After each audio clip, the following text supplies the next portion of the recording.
বিভিন্ন প্ৰান্তত ইতিমধ্যে বানে অতি সন্ত্ৰাস চলোৱা পৰিলক্ষিত হৈছে। উজনি অসমত এক প্ৰকাৰ সন্ত্ৰাস জৰ্জৰিত পৰিৱেশৰ সৃষ্টি হোৱা পৰিলক্ষিত হৈছে। কেইবাখনো নৈৰ পানীয়ে বৰ্তমান মুহূৰ্তত উজনি অসমত সন্ত্ৰাস চলাইছে। বৰ্তমান মুহূৰ্তত উজনি অসমৰ লখিমপুৰ, ধেমাজি, তিনচুকীয়াকে আৰম্ভ কৰি কেইবাখনো জিলাত বৰ্তমান মুহূৰ্তত কি পৰিৱেশে বিৰাজ কৰিছে শেহতীয়া তথ্য দিয়াৰ চেষ্টা কৰে।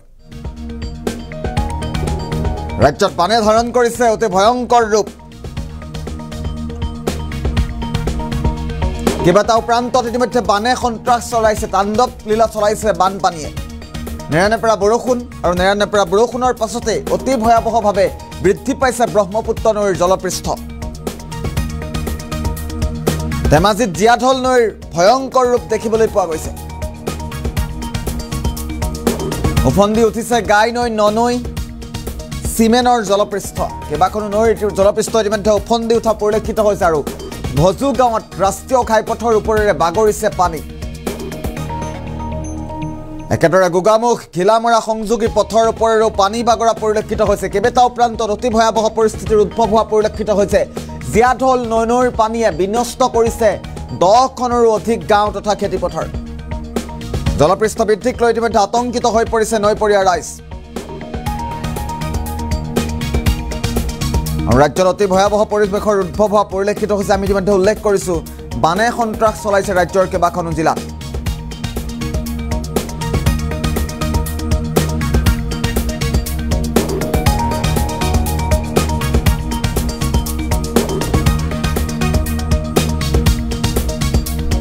এই মুহূৰ্তত দৃশ্যাংশ আহি পৰিছে।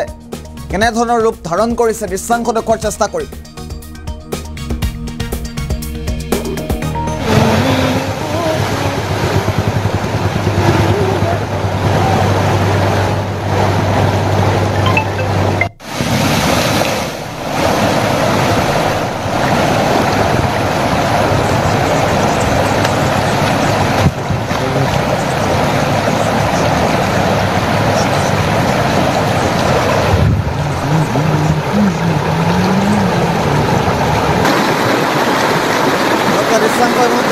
অতি ভয়াৱহ পৰিৱেশৰ সৃষ্টি হৈছে উজনি অসমত।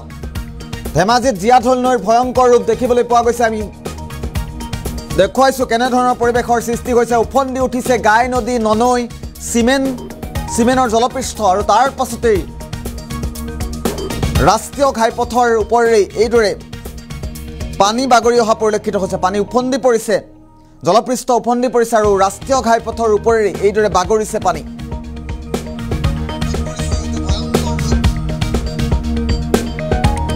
শেহতীয়া দৃশ্যাংশ মুহূৰ্তত দেখুৱাইছোঁ। উজনি অসমত অতি ভয়াৱহ পৰিৱেশৰ সৃষ্টি হোৱা পৰিলক্ষিত হৈছে। ধেমাজিত জীয়াঢল নৈৰ ভয়ংকৰ ৰূপ এই মুহূৰ্তত দেখিবলৈ পোৱা গৈছে। উফন্দি উঠিছে গাই নদী, ননৈ, চিমেনৰ জলপৃষ্ঠ। আৰু ৰাষ্ট্ৰীয় ঘাইপথত এইদৰেই পানী উফন্দি আহি অতি ভয়াৱহ পৰিৱেশৰ সৃষ্টি হোৱা পৰিলক্ষিত হৈছে।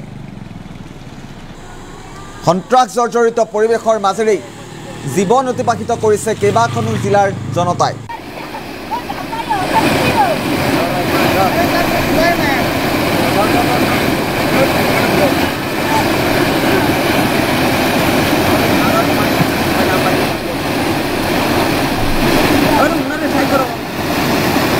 এয়া বাৰিষা প্ৰথম বানে আজি আমাৰ পিটনি গ্ৰেভেল ৰোড ছিঙি মন্তব্য আহি পৰিছে। কিছু মন্তব্য, বাৰ্ণাত্যৰ কিছু মন্তব্য মুহূৰ্তত আহি পৰিছে। আমি পোনে পোনে মন্তব্য লোৱাৰ চেষ্টা কৰিম। নদী আৰু কাংকুটি আহি আছে আৰু এইডোখৰ এনেও জেগাটো দ, সেই ৰাস্তাটো দ, গতিকে পানী চৰকাৰেতো ব্যৱস্থা সদায় লম কৰি থাকে, লোৱা নাই বৰ্তমান। এইবছৰ উঠাম বুলি কৈছিলে কিন্তু একো নানো নেকি, এনেই গ'ল। মোকে কয় নাই। আৰু যিডোখৰত নেকি চাওক আপোনালোকে, যিডোখৰত নেকি পানী, যিডোখৰত নেকি নেযায় পানী তাত ৰাস্তা বিত হৈছে, আৰু যিডোখৰত নেকি পানী যায় তাত খোলা কৰি থৈছে। কি হ'ল, পানীটো আহিবই নিশ্চয়। ঘৰতো সোমাইছে জেগা জেগা। হয়, এই কোনখন মানে আমাৰ এই প্ৰথম পায় ফেচলি, জালবাৰী, বজু গাঁও পায়, এইবিলাক চেঁচাহৰ, আমুলগুৰি ইত্যাদি কৰি বহুত গাঁও পায় আৰু প্ৰতি বছৰে হৈ আছে। ইয়াৰ যিটো পৰিকল্পনাতে ভুল আছে বুলি আমি ভাবোঁ। গোগামুখৰ পৰা ঘিলামৰালৈকে এই তিনিখন নদীৰ পানী পাৰ হ'বলৈ মাত্ৰ এটাই পথ, পানী পাৰ হৈ যোৱা পথ। চাম্পৰা দলঙেদি পানী পাৰ নহ'লে অন্যভাৱে পাৰ হ'বলৈ নাই। গতিকেলৈ যিমানটো পানী উজনিত থাকে সিমানটো পানী পাৰ হৈ যাবলৈ মানে পানী পাৰ হোৱা কোনো পথ নাই কাৰণে দলঙৰ পৰা উজনি অংশটো পানীয়ে সদায় আমনি কৰে। আমি দিলে আৰু ৰাইজৰ খেতি বাতি কিডাল নষ্ট কৰিব আৰু ঘৰ দুৱাৰ তল যোৱাৰ সম্ভাৱনা আছে।